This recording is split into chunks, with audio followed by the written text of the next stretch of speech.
Hello and welcome to the Phoenix 5 Info Show. I'm your host, Lieutenant Vince Lewis, coming to you from Phoenix Police Headquarters in beautiful downtown Phoenix. And we are rejoined by my special co-host, PIO Sgt. Phil Krynsky. Welcome back to the show. Thank you. It's great to be back with you guys. Good. And a special treat for everybody. I want to reintroduce to you former PIO Sergeant and current records clerk extraordinaire supervisor out of the archives. Right. And onto the stage, Sergeant Vinnie Cole. Welcome back to the show. Great to be back here. Thank you. So in all seriousness today, we want to talk about what most of the community here locally has seen transpire.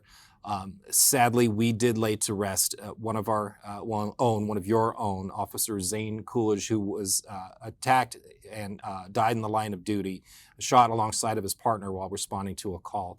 Phil, you covered that extensively as the lead PIO, and we did all of our very best to try to support you on that. But thank you for your help with that, and I know it weighs on you. After 26 years of my career, plus the years of service when my dad was here when I was little, this is part of our culture. Sadly, it's one of the things that we do the best when we're during the worst times is when we rally around each other to support each other as a department, as a community, when we lose one of our own. But I want to talk about some of the traditions, some of the iconography, some of the history that not only we see as a police department, but the community probably has some questions about what they might be seeing and what they, why we might do what we do. And the reason, Vinnie, that we also brought you on is the double dip here. You're also with the Honor Guard, or you were with the Honor Guard for quite some time. Is that correct? Yes. Okay, so we take your lead. We set up everything that we can to help support the Honor Guard, but you walk us through the steps and the traditions that we do put into practice to honor our fallen. Help us understand the Honor Guard's role and the steps that you all take once we know we have to, unfortunately, put on services. So sadly, because of all the experience we've gotten over the years, the Phoenix Police Department is probably the best Honor Guard in the country. And I can say that unequivocally. As a member of the Honor Guard, I've traveled to Washington, D.C., to Louisiana, to New York City, and I've been very proud of that. Our Honor Guard was established. There was some precursors to the Honor Guard where people had an idea that they wanted a formalized unit, but the Honor Guard was officially established with our department in 1990. Some things have changed. Uniforms have changed. The uniform you see with us that we wear now is a very distinct blue. It's like a light blue. And it really makes us stand out because traditionally, especially locally here in Arizona, most of the Honor Guards are in dark blue, some wear black. There's some variations to that, but us with our I believe it's French blue is the color. It's very, very prominent. The Honor Guard's role isn't just exclusive to funerals, but that's where we see them the most often. They're also visible at graduations and different ceremonies the department does. I can tell you, although it's a collateral duty, it takes a considerable amount of time. I myself was an Honor Guard member for years. I have a detective who works for me. She's very, very involved in the Honor Guard, and it can be a full-time job. When we have a tragedy that occurs like we did recently, that becomes the Honor Guard, that becomes their life, and that starts with administrative movements. So when we have an officer who's critically injured and transported to a hospital, if that officer unfortunately passes away, our Honor Guard presence starts, probably prior to that, but that's where it really begins. We coordinate the movement from that of that officer from the hospital because we want our officer to be moved with dignity and honors rendered. That officer gets transported with the escort of the Honor Guard and others from the hospital to the medical examiner's office. And we have Honor Guard that stays with them. And then the next step of that is to move them to the funeral home. And that's where the most visible portions of the Honor Guard become, are seen by members of the department. The police officer, the fallen officer, what we need to understand too administratively, and this is the cold investigator part of our job, it's a crime happened. a homicide, Right. and that took the life of an officer eventually, which means once the physical scene, the location has been investigated and cleaned up, unfortunately the last part of that crime scene is the body of the fallen. And so the medical examiner will continue that investigation, but you make sure that it's done with honor and dignity and with security as well, because we understand that police officers oftentimes are the target of violence, and not everybody's happy with the job that the calling that we've answered to come and do. So we need to protect not only ourselves, but the family of those officers, and the Honor Guard plays a role in that. Right. And yes, and that's kind of as you said, the cold investigative part of it. The officer themselves, and this is true of any homicide victim, they become part of the crime scene. So we have to, as any consideration should be rendered to any victim, we have to make sure that they're moved with honor and respect and dignity. So when the funeral comes, that's the other thing, and I know this as a member or a prior member myself, but also having a detective who works there.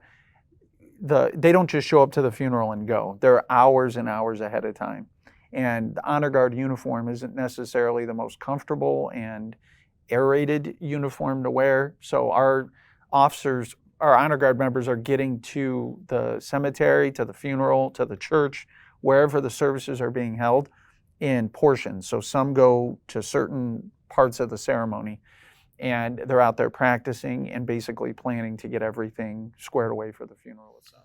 Now, one thing that I got to learn about Honor Guard actually when I went to Police Week in 2023 was obviously there's a lot of work that you guys do before even the week begins. Can you kind of go through a couple steps of the things that you guys cover? Because I know like one of them that I learned was placing the placards on the memorial wall. Right. Yeah, but if you could, a couple more things that you guys do over. Sure. Well, there's the logistics of it itself. The Honor Guard travels to Police Week, and you're moving 10 to 12 people across the country for city business.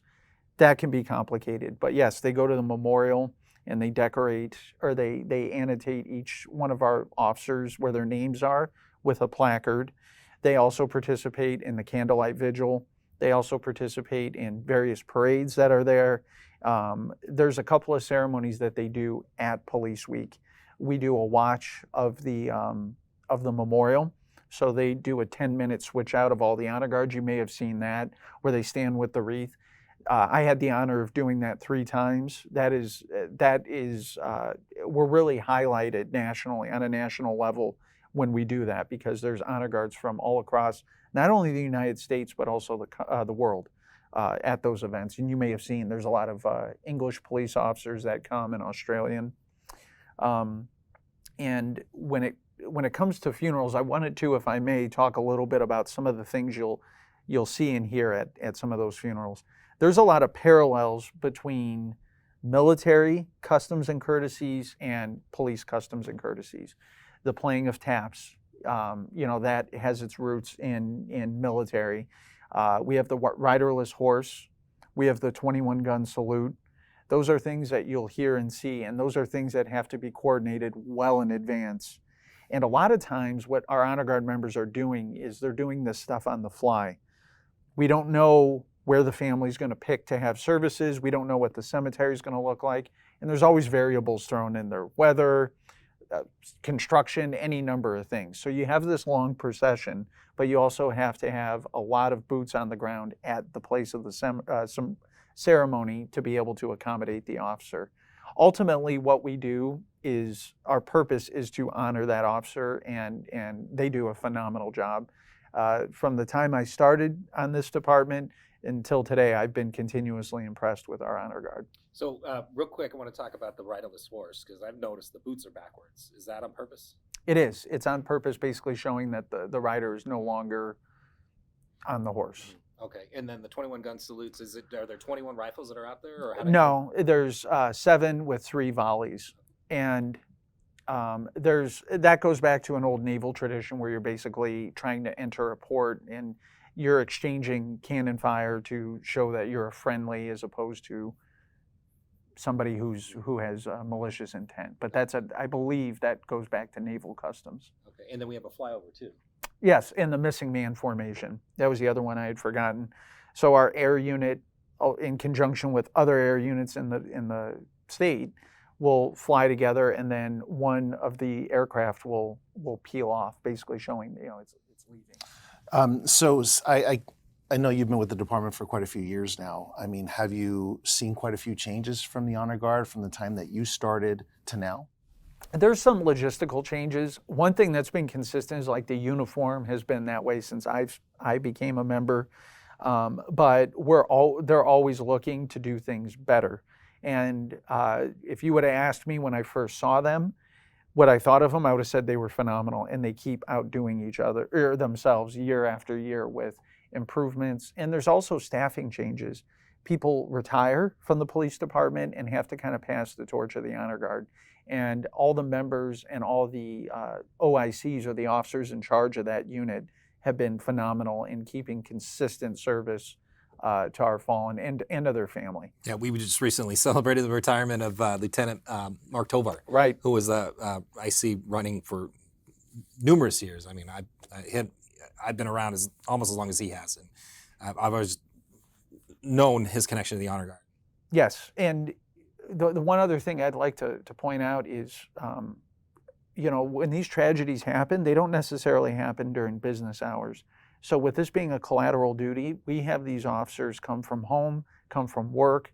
A lot of Honor Guard members, I know I did, had their Honor Guard stuff ready to go. Which you paid for. Which we pay for. Out of pocket. Out of pocket, and they go to these things. It can be in the middle of the night.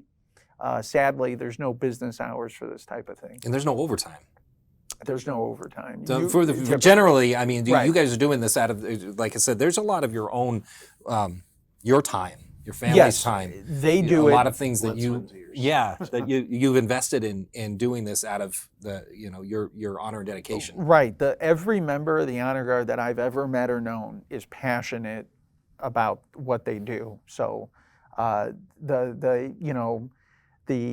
the motivation for them to do that is to continue the legacy that the Honor Guard's had. Okay. And sadly, as I mentioned, we've had a lot of experience over the years. So one last tie to the service is a little fun. I always call it a fun fact. It's not. It's a little known fact that after the 21 gun salute and the rifles eject cartridges, those cartridges are delivered to the team that folds the flag. Yes, there's a couple of things else that we do, the flag folding, and then that's presented to the family. We also do the last call on the radio, and that's typically the end of the service, and that's broadcasted, through, and that's a tradition that's a national law enforcement tradition where they basically call the officer multiple times with no response, and then they basically say that they're off shift, and that symbolizes them passing on. And their final place of rest is the address of where they've been interned. Good.